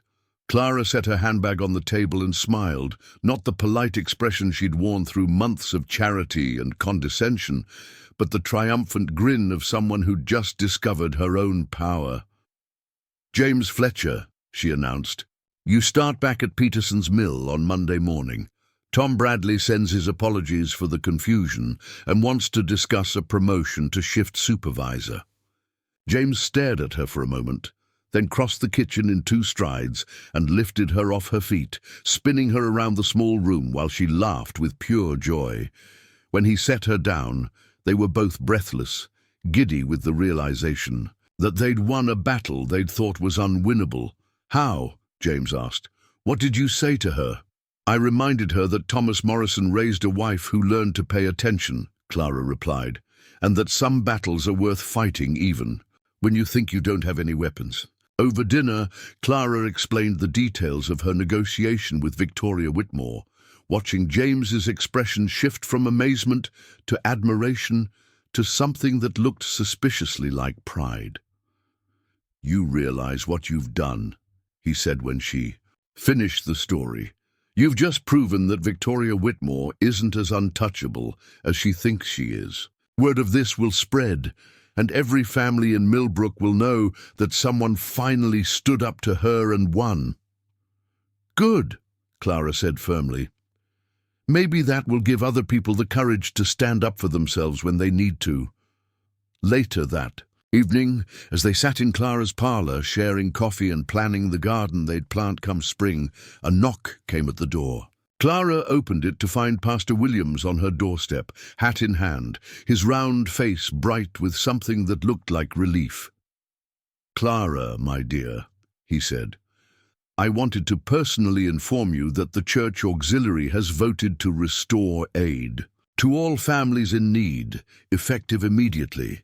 Mrs. Whitmore spoke very persuasively about the importance of Christian charity in these difficult times. "How thoughtful of her," Clara replied, managing to keep her expression appropriately solemn.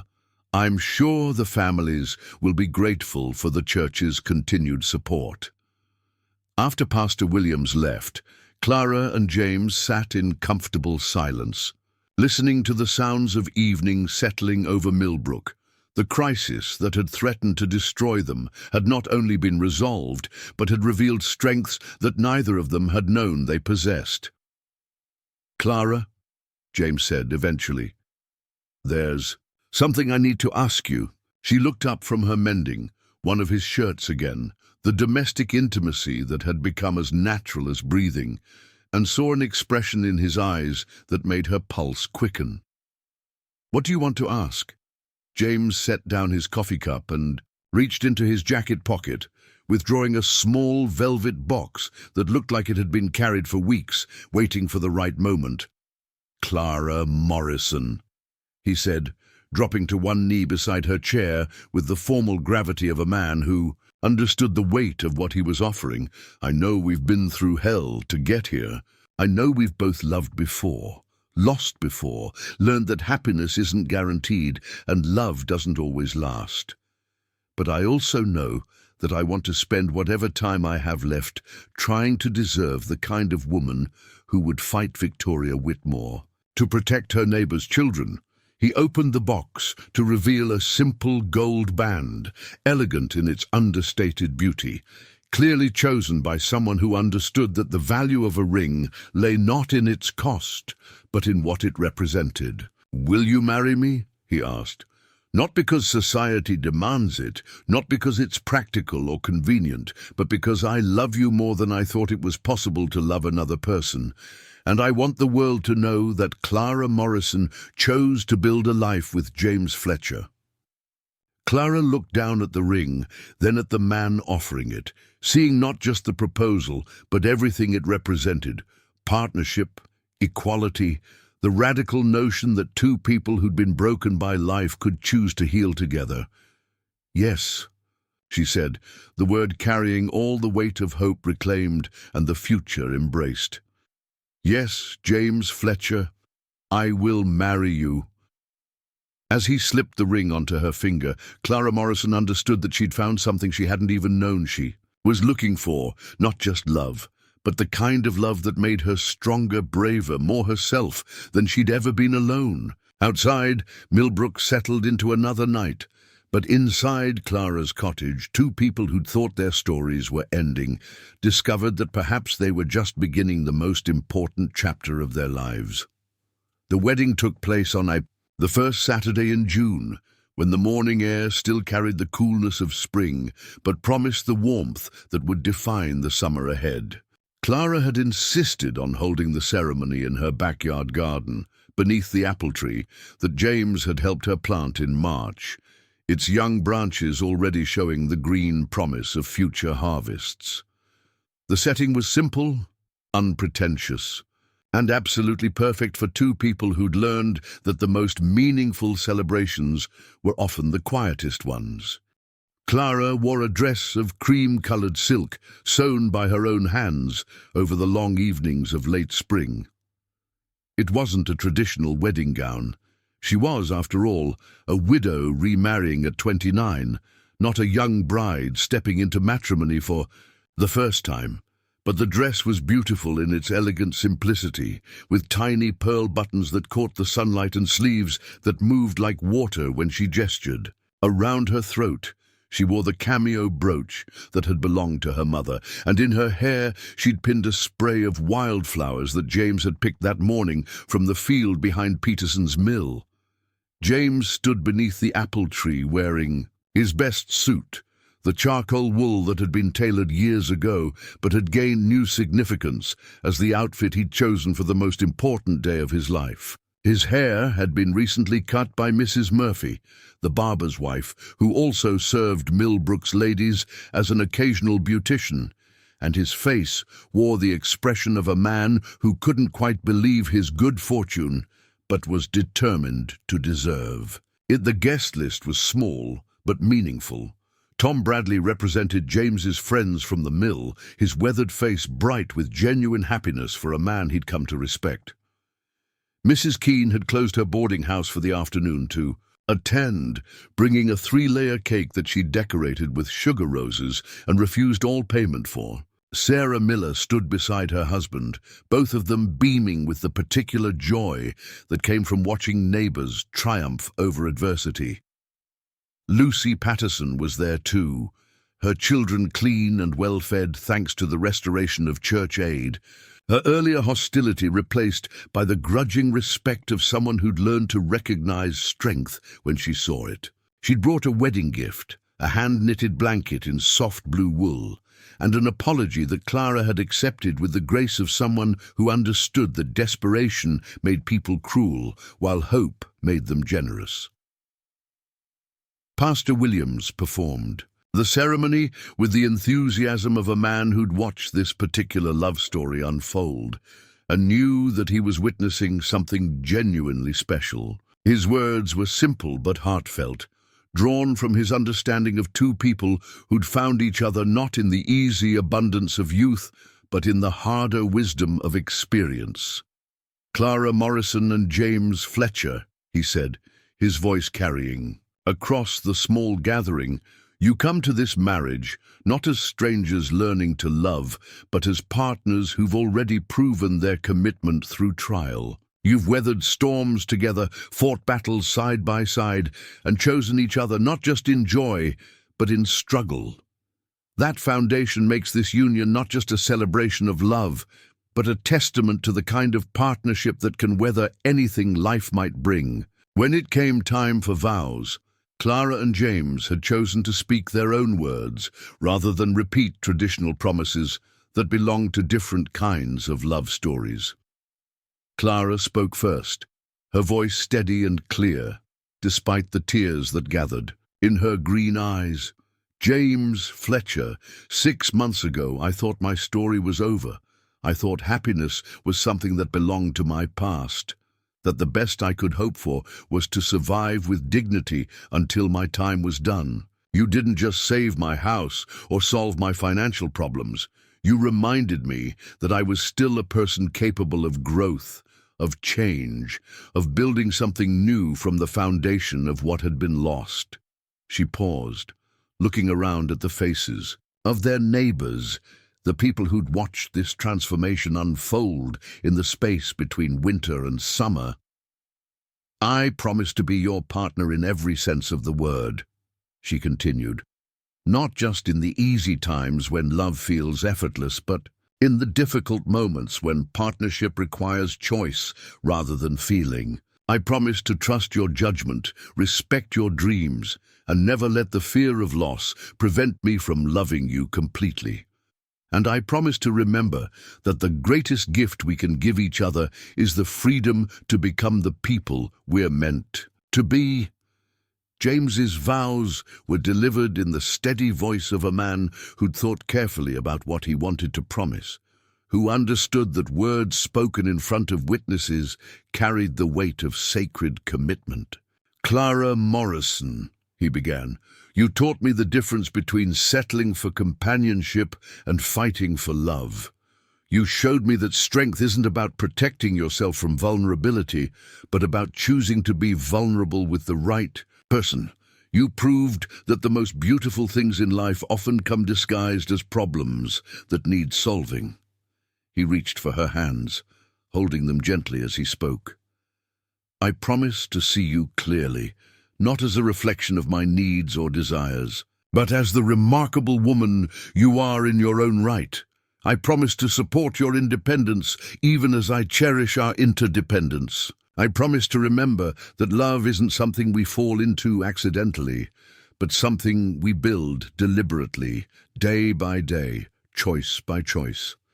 And I promise that no matter what challenges we face, we'll face them together, as equals, as partners, as two people who chose each other with our eyes wide open." The ring exchange was simple.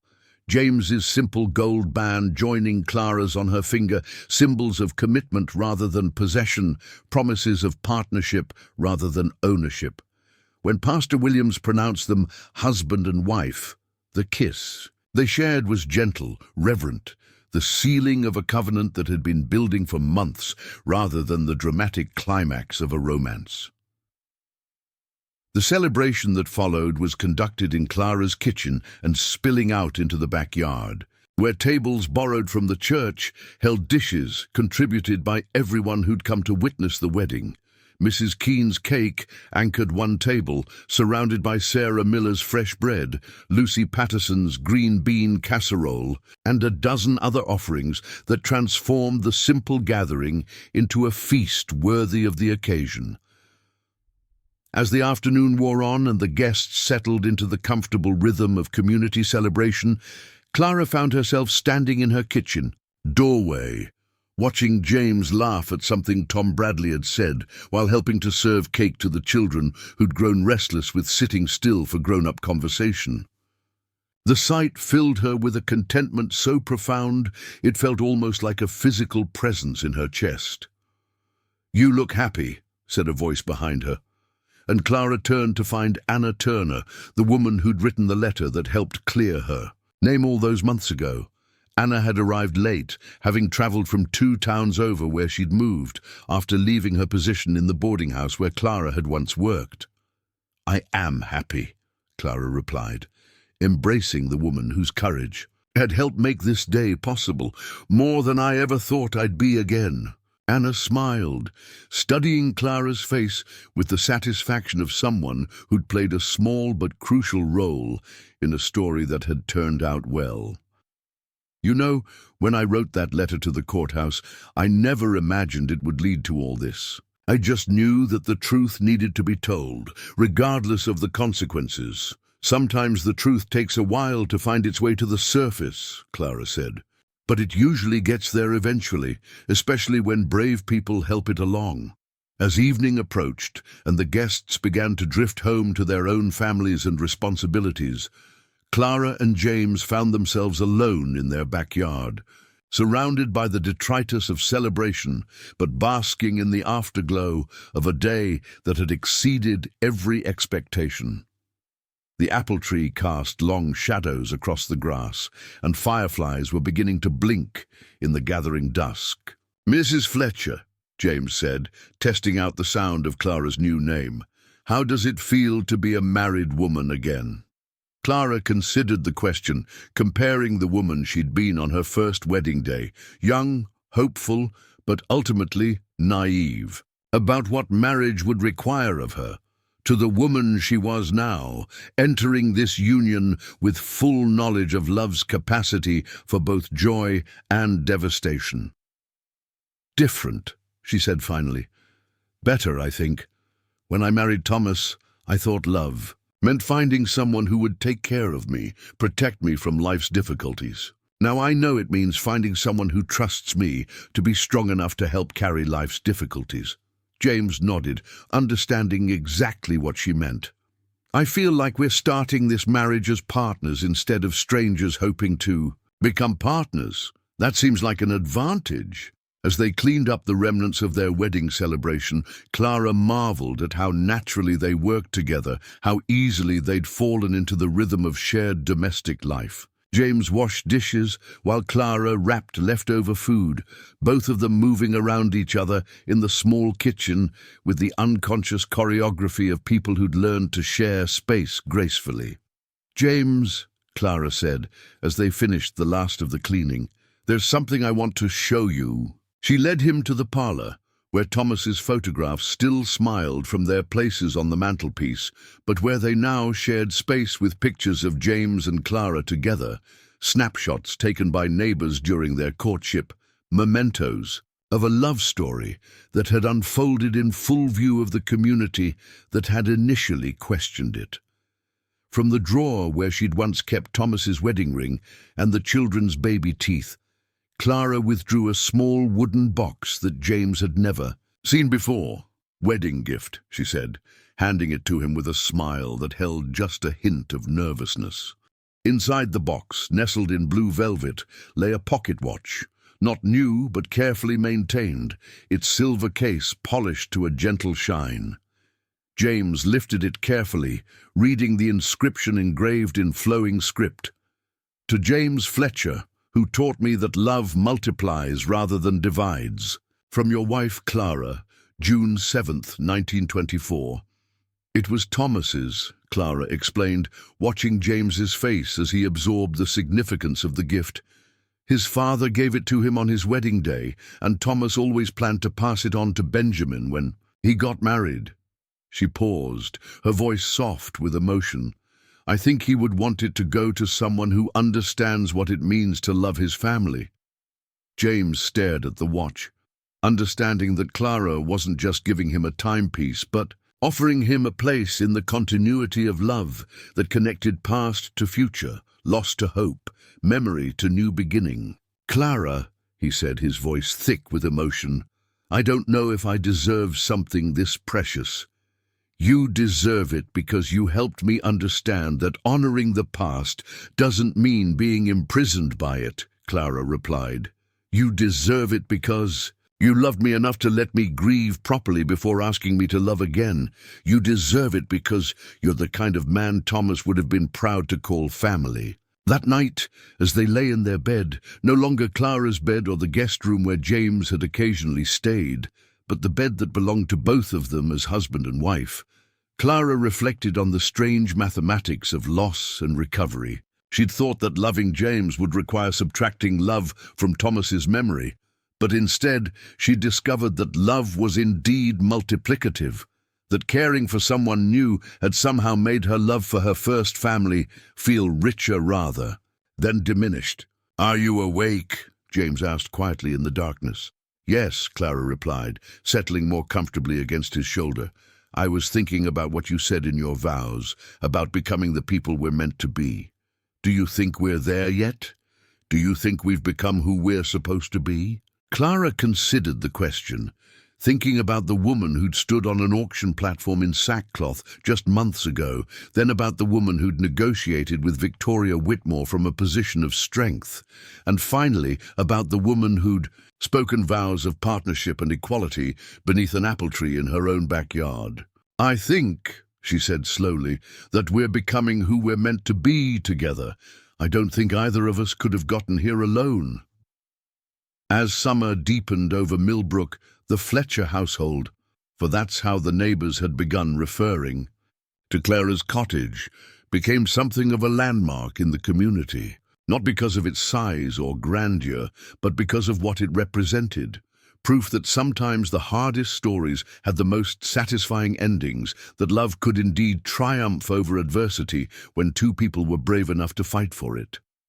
James's promotion to shift supervisor at Peterson's mill had come with a modest increase in wages, enough to allow Clara to be more selective about the mending work she accepted. She still took in alterations and repairs, but now from choice rather than desperation, building a reputation for craftsmanship that brought customers from neighboring towns.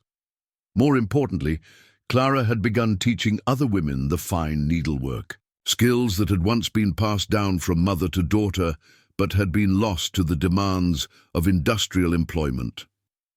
Every Thursday afternoon, her parlor is filled with women learning to embroider, to mend with invisible stitches, to create beauty from scraps and remnants. It wasn't charity in the traditional sense, but something better, the sharing of knowledge that allowed other women to develop skills that could provide independence and dignity. Victoria Whitmore, true to her agreement with Clara, had not only refrained from further interference, but had become an unexpected advocate for the programs that provided aid to Millbrook's struggling families. Whether this transformation was genuine or merely practical, the result of understanding that her family's reputation depended on being seen as benevolent rather than tyrannical, Clara neither knew nor cared. The result was what mattered. Families had food, children had warm clothes, and the community had learned that even the most powerful people weren't beyond the reach of justice. On a warm evening in late August, as Clara and James sat on their front porch watching the sunset paint the mill's smokestacks in shades of gold and rose, a young couple walked past their house, the woman clearly pregnant, the man carrying a carpetbag that suggested they were new to Millbrook. "Excuse me," the young man called out, approaching the porch with the hesitant politeness of someone who needed help but wasn't sure how to ask for it. "We're looking for work and a place to stay. The folks at the train station said you might know someone who could help newcomers get started." Clara and James exchanged glances, seeing in this young couple an echo of their own beginnings, the tentative hope of people trying to build something from nothing. "What kind of work are you looking for?" James asked, rising from his chair to meet them at the garden gate. As they talked with the young couple, Robert and Marie Kovac, recently arrived from Pittsburgh, where the steel mills had been laying off workers, Clara felt the peculiar satisfaction that came from being able to offer genuine help rather than mere charity. James could recommend Robert to Tom Bradley at Peterson's mill, where business had been good enough to warrant additional hiring. Clara knew of a small apartment above Murphy's barbershop that would be perfect for a young family starting out. Most importantly, they could offer what Clara herself had needed most during her darkest months, the knowledge that someone cared whether they succeeded or failed, that they weren't alone in a world that often seemed indifferent to individual struggle. As the evening deepened and the Kovacs continued on their way, armed with specific directions, names of helpful people, and the reassurance that Millbrook was the kind of place where newcomers could build good lives if they were willing to work for them, Clara reached for James's hand and felt the solid warmth of Thomas's pocket watch in his vest pocket. "Do you think we're making a difference?" she asked, not from doubt, but from the wonder of someone who'd discovered that her life had meaning beyond her own happiness. "I think," James replied, squeezing her fingers gently, "that we're proving something Thomas wrote in his notebook, that taking care of people is a form of prayer, a way of showing gratitude for what we've been given." Clara smiled, understanding that their love story hadn't ended with their wedding, but had simply entered a new chapter, one where their happiness became a foundation for helping others build their own hope rather than a treasure to be hoarded against future loss. As the stars appeared over Millbrook and the evening sounds of a community settling into peaceful rest drifted through the summer air, Clara Morrison Fletcher sat beside her husband and contemplated the strange alchemy that had transformed her life. She'd begun this journey as a woman who'd lost everything that mattered, who'd measured her worth by what had been taken from her. She was ending it as a woman who'd discovered that her true value lay not in what she possessed, but in what she was capable of building, not in what she'd lost, but in what she was brave enough to love again. The cottage around them hummed with contentment, its rooms filled with the comfortable accumulation of shared life. James's books beside Clara's sewing basket, his tools organized, alongside her needlework supplies, their future growing quietly in the space between what had been and what was yet to become. Tomorrow would bring its own challenges and opportunities, but tonight, Clara Morrison Fletcher was exactly where she belonged. Home, with the man who'd looked at a broken woman and seen someone worth saving, who'd offered his heart to someone, who'd thought hers was too damaged to accept such a gift. In the distance, the mill whistle sounded the change of shifts, marking time in a town where love had proven stronger than loss, where justice had triumphed over power, and where two people who'd thought their stories were ending had discovered they were just beginning the most important chapter of their lives together. Up next, you've got two more standout stories right on your screen. If this one hits the mark, you won't want to pass these up. Just click and check them out.